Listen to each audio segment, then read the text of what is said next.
最近接听到这民间所讲的松氏毒花语，就是号做依托米酯。今年8月，才拄互人号来做这个第3级的毒品。即马呢，煞传出阿兵哥甲警察拢有在食。伫嘉义市，就有一个姓陈的警员，伊互人发现使用松氏分弹。另外，陆军一个姓赵的阿兵哥，嘛互人查到炸50粒的松氏分弹入去到营区内底。行政院士表示讲，会来建议甲依托米酯提悬做第2级的毒品来加强执法。有2名警员押酒车，一名食毒的查甫人，也是警察身份，嘉义市第1分局一名31岁姓陈警员。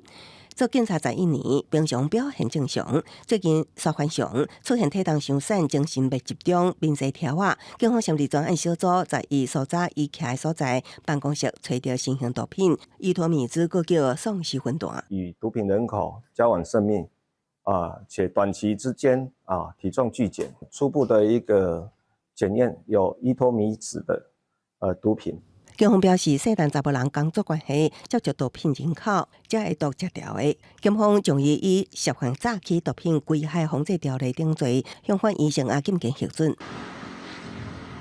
另外，也有军人涉毒，同款也是松氏分弹。陆军步兵第109旅姓赵叶男，车站收假轰炸轰炸50粒的松氏分弹伫营区，亲像有几啊名叶男涉案。军警扩大侦办，军方表示会强化安检，发地宣告。遭干部查获疑似携带烟弹，经调查后主动依法送办，全案现由新竹地检署侦办中。松氏分弹产生真侪毒驾案件，造成警方伤亡。今年8月，方公告做3级毒品，也毋过伤过泛滥，即马佫渗透军警，行政院建议佫升级做2级毒品。远警、军警人员身负国家治安跟国安的问题，一定要更洁身自爱。